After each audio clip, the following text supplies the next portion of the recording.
Estamos aqui para o segundo bloco. Vamos começar com uma pergunta do professor Ayup. Professor, eu acho que nós vamos dar continuidade um pouquinho mais a esse tema que o senhor abordou no início. E o senhor falava da arbitragem, essa figura da terminalidade que eu nunca utilizei, que eu acho que é importantíssima, trazendo novamente aquela discussão. De nada adianta entregar um bem da vida quando ele já é obsoleto. Então a celeridade é fundamental, sem atropelo aos princípios do processo. Mas é muito importante que se tenha uma solução rápida. Perfeito. E quando se escolhe um árbitro, esse elemento volitivo, a mim parece que é importante. Por quê? Porque a decisão se torna mais legítima, de menor ressentimento, por isso gera menor tensão, a tendência de recurso ou até mesmo de anulação se torna menor na medida em que quem decidiu foi uma pessoa escolhida por mim. Então a tendência, pelo menos a mim, parece que será de melhor aceitação daquela decisão na medida, ou até mesmo que ela seja contra. Mas a minha questão é um pouquinho ainda sobre ordem pública, porque, como o senhor sabe, muitos entendem que questões de ordem pública não estariam submetidos naquele rol do 32, que poderia ser objeto de anulação e tudo mais. Eu não comungo dessa opinião, acredito que o senhor também não tem essa opinião. Nós já tivemos a oportunidade de fazer um breve debate sobre isso, mas uma sentença estrangeira, se homologada no Brasil, pelo STJ, ela passa a existir no mundo jurídico e, evidentemente, uma das análises que se faz é a da questão do maltrato ou não à ordem pública daquele país. Poderia, em razão disso, uma sentença estrangeira, portanto, já se submeteu ao controle da ordem pública, poderia depois ser objeto de uma discussão numa eventual ação de anulação do artigo 32, eventual maltrato à ordem pública, em suma, já submetido ao STJ, que superou, tanto é que homologou, poderia depois ser novamente discutida pelo juiz de uma causa qualquer que envolva arbitragem? Me parece que uma sentença arbitral estrangeira se regula, é regulada, está sujeita, quanto aos meios de impugnação, à lei estrangeira. E, aliás, vocês devem se lembrar da discussão que o próprio Barbosa Moreira suscitou a respeito da lei de arbitragem, que havia uma corrente dentro dos arbitrabilistas brasileiros, especialmente o Zé Carlos Magalhães, que dizia, não, a sentença arbitral estrangeira só se submete, porque a lei fala em unicamente a homologação falava do Supremo Tribunal Federal. Esse unicamente excluiria até os instrumentos de controle existentes no ordenamento jurídico de origem. E o Zé Carlos dizia, não, isso não tem lógica, porque essa sentença estrangeira não é válida no país de origem, não é eficaz no país de origem, não pode ser eficaz no Brasil. Né? Então, o fato de a lei brasileira exigir unicamente a homologação do STJ não significa que a sentença estrangeira não está sujeita, para chegar até o STJ, a todos os mecanismos de impugnação da lei do país de origem.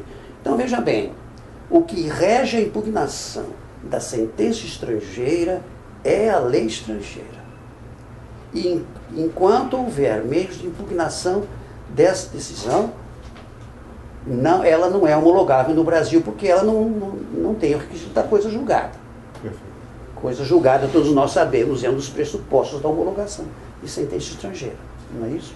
Agora, no momento em que ela se tornou imutável no país de origem, então ela vem para o Brasil, e aqui a única instância que pode examinar a objeção de ordem pública é o Superior Tribunal de Justiça.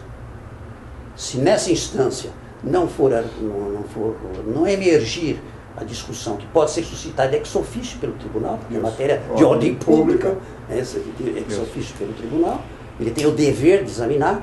Então, no cumprimento de sentença, a impugnação não vai poder abranger essa matéria.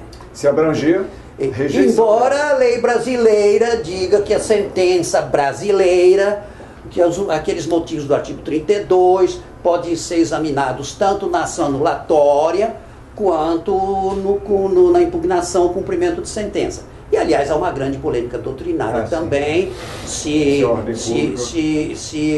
os motivos do artigo 32 podem ser arguídos na impugnação ao cumprimento de sentença, se já decorreram os 90 dias da súmula anulatória. O professor Carreira Oliveira, por exemplo, um dos que sempre sustentou que não, que só seriam aqueles mesmo típicos dos antigos embargos, a execução de título judicial. Nós poderíamos concluir que então, se tratar de uma sentença estrangeira, se foi homologada, a questão da ordem pública já está afastada. Não pode ser mais apreciada. Agora, antes de passar a palavra para a Márcia... Agora, evidentemente, pode caber rescisória da decisão. Sim.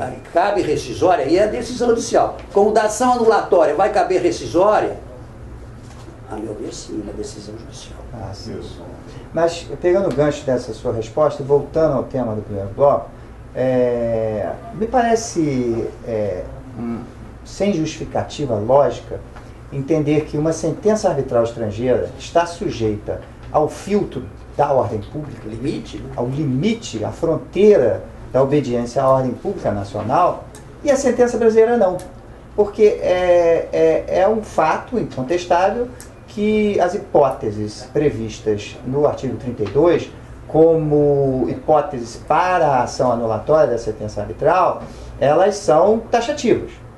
Certo? Aí volta aquela pergunta do início da nossa conversa, né? Violando a ordem pública, uma sentença estrangeira, ela não será homologada e não poderá ser executada no Brasil. Agora, se for uma sentença proferida no Brasil, uma sentença arbitral proferida no Brasil, não faria o mesmo filtro? Por que essa diferença de tratamento? Ou a gente interpreta na forma de que a doutrina em algumas vozes, e o senhor mesmo tem escrito sobre o tema, no sentido de que a ordem pública também pode servir como fundamento para a anulação da sentença arbitral, né? Ou a gente referenda uma antinomia. Qual é a posição do senhor sobre esse aspecto? Posso pegar só uma carona de novo? Claro, à vontade. Eu estou da mesma opinião, conheço a posição do professor e vou acrescentar, se eu estiver errado, que me corrija, mas o artigo 2º também trata da ordem pública. Sim. Então, nada obstante não estar lá no rol do 32, porque, na minha opinião, seria desnecessário.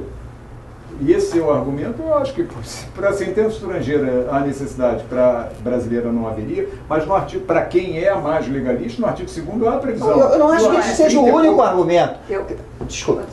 Professor Damasio. Não, eu acho, inclusive, que a questão do respeito à ordem pública é um pressuposto para tudo que diga respeito à questão jurídica. Exatamente. Não então é para tudo, não só para sentença, como para um contrato, para qualquer relação privada que não respeite a ordem pública, ela não pode ser considerada válida, eficaz. Eu fico imaginando, por exemplo, se alguém tem várias esposas, isso vai ser aceito aqui no Brasil? Quer dizer, que proíbe a bigamia? Então, se tiver uma sentença arbitral reconhecendo que é possível a bigamia... Claro que isso não é um direito patrimonial. Não, eu estou dando um exemplo... Pode ser questão prejudicial. Não, é sobre partilha. Digamos que seja uma discussão de partilha. Que a terceira ou quarta esposa queira a partilha dos bens. Né? Então, quer dizer, como é que vai ficar o reconhecimento da sentença arbitral no Brasil? Aí acho que a gente precisa colher o depoimento daqueles que fizeram a lei da arbitragem, ainda recentemente, num evento que eu menciono nesse texto, o professor Carmona, que é um dos expoentes do direito arbitral no Brasil, relembrando que ele foi um dos autores da lei de arbitragem, junto com o Pedro Batista Martins, a Selma Lemes. Ele disse, olha, na comissão eu fui vencido, disse ele, porque eu queria a inclusão da ordem pública no rol dos motivos de anulação da sentença arbitral. Mas prevaleceu a opinião dos outros colegas, no sentido de que isso criaria muita insegurança jurídica, porque o conceito de ordem pública é um conceito indeterminado.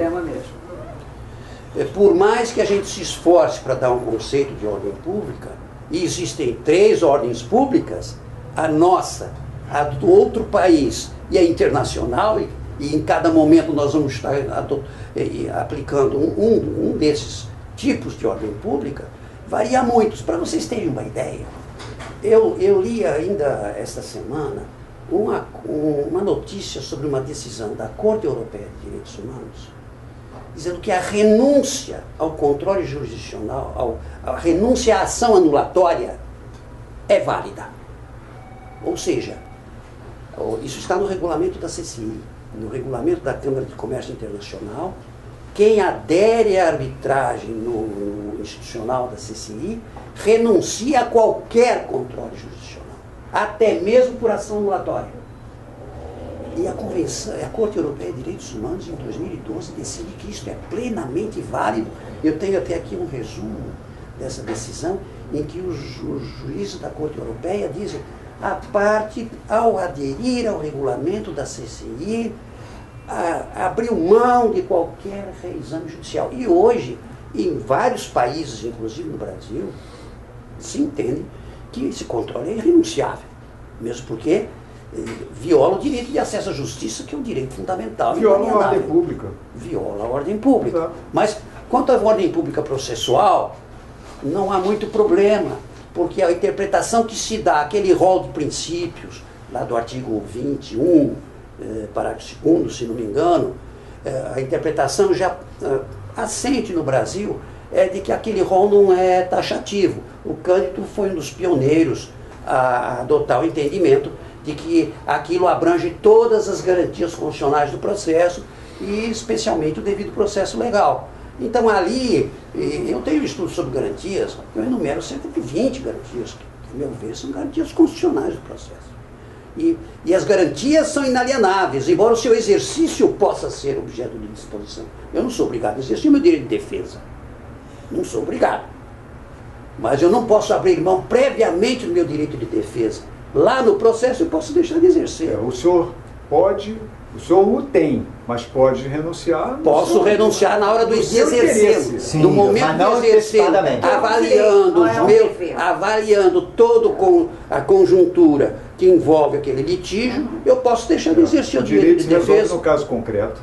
Como eu posso até confessar um direito que eu não tenho, ou reconhecer um direito que eu não tenho. Mas a garantia tem que existir. Mas a garantia tem que existir.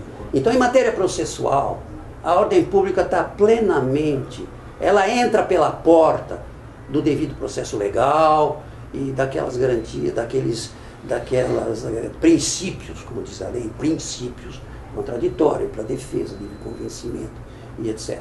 Sem falar na motivação também, que está lá no rol dos fundamentos de anulação. Agora, do ponto de vista de direito material, aí é que está o problema. Aí é que está o problema. Eles não colocaram o limite da ordem pública porque geraria muita insegurança jurídica. Olha o exemplo que eu dei. O exemplo da renúncia ao controle jurisdicional. E há outras, a bigamia, por exemplo, a que você se referiu, a bigamia em outros sistemas é aceita. E se nós formos procurar um conceito de ordem pública, nós vamos ter grande dificuldade. O Tribunal da União Europeia repudia todas as decisões arbitrais que violem as sanções que a Comissão Europeia pode aplicar às violações ao direito da concorrência. Porque acha que são matéria de ordem pública. Porque o direito da concorrência visa a manter um mercado livre, equilibrado. Não é só das partes envolvidas. Não é só das partes envolvidas. As partes não podem abrir mão das sanções do direito da concorrência, das sanções publicísticas aplicadas pela Comissão Europeia. Embora possa a decisão arbitral definir responsabilidade por perdas e danos e outras coisas decorrentes de violações do direito da concorrência. Professor, o senhor está me fazendo concluir aquilo que eu sempre pensei. Certo ou errado, uma opinião. Não é necessário estar no rol do 32 a questão da ordem pública. Existe a insegurança jurídica, se estiver lá capitulado, que é um conceito abstrato, um conceito aberto, indeterminado e tudo mais. o direito se resolvendo no caso concreto, o juiz vai ter que analisar se naquele caso ali há ou não violação à ordem pública. Então, na sua opinião, Ayub, você poderia fundamentar uma ação para impugnar uma sentença arbitral por violação da ordem pública? Sim, para mim, sem dúvida. Márcia, concorda Eu com tenho isso? muita dúvida. E o professor? Eu, infelizmente, não tenho essa segurança. O professor acha que pode ser fundamentada uma ação de impugnação de uma sentença arbitral por violação? E qual seria a base legal disso? A base legal disso é o direito de acesso à justiça, que está na Constituição. Mas não está na lei de arbitragem. Tá. Está em 2 artigos. E quais seriam esses artigos, na opinião do senhor? O artigo 2º, que se refere ao respeito à ordem pública de um modo geral, e o artigo 39, que fala do limite da ordem pública na homologação da sentença arbitral Mas estrangeira. isso seria Uma aplicação analógica. O senhor acha que também no 21, arbitragem- parágrafo 2º, poderia se incluir também? Em matéria processual, sim. Em matéria processual, o 21, parágrafo 2º, trata de princípios processuais. Sim. Então, aí nós estamos diante da Constituição. E são todos os princípios que estão assegurados na Constituição. O próprio livre convencimento, que alguém pode discutir se está ou não na Constituição, decorre do contraditório participativo, porque só se tem certeza de que o contraditório foi respeitado se a decisão apreciou os argumentos das partes. E então, essa apreciação tem que ser racional. E, professor, eu vou acrescentar até o que o professor Zé Roberto falou no início, que eu acho que é um argumento de reforço, que eu acho fundamental, além disso tudo que já foi falado. Se uma sentença estrangeira, para ser homologada, depende da superação da questão da ordem pública, é mais um fundamento. Uma sentença brasileira também tem que ter a ordem pública. Se para sentença estrangeira há necessidade de superar a ordem pública, por que a sentença brasileira não teria? Seria uma incongruência, seria um sistema ilógico, né?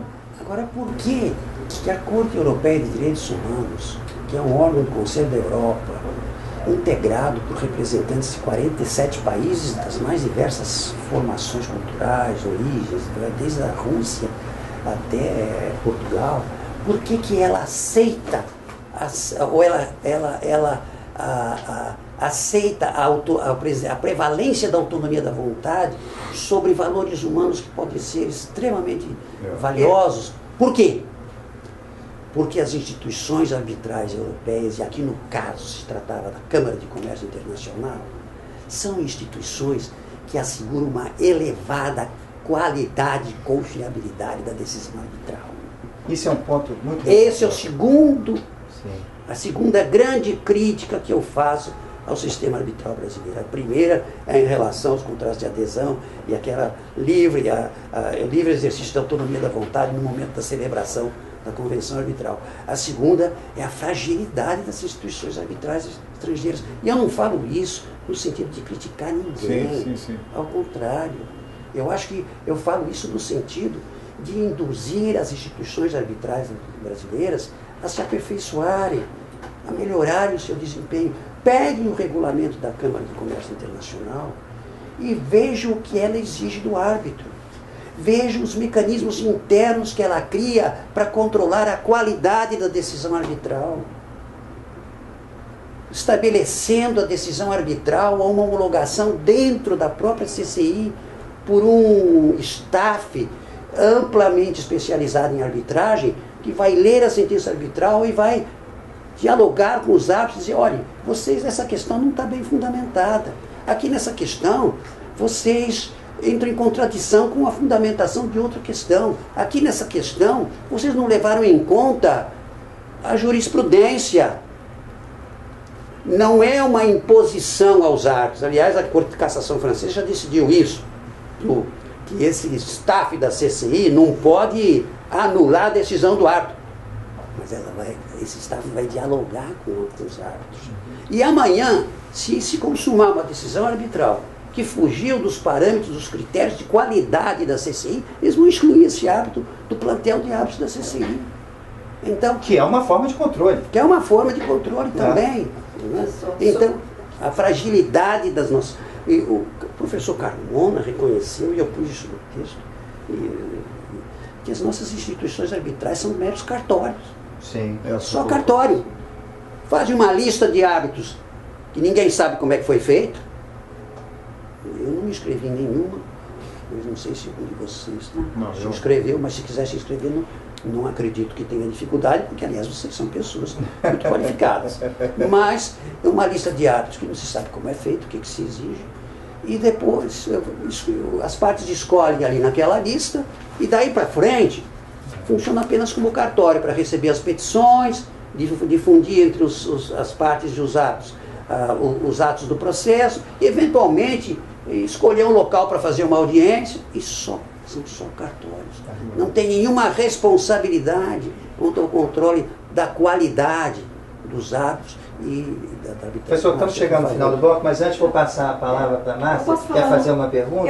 Eu posso fazer uma observação no final, no início do outro bloco, para não estender então, no muito próximo tempo. bloco, vamos começar com a professora Márcia. Desculpa, então, vamos Márcia, encerrar o segundo bloco.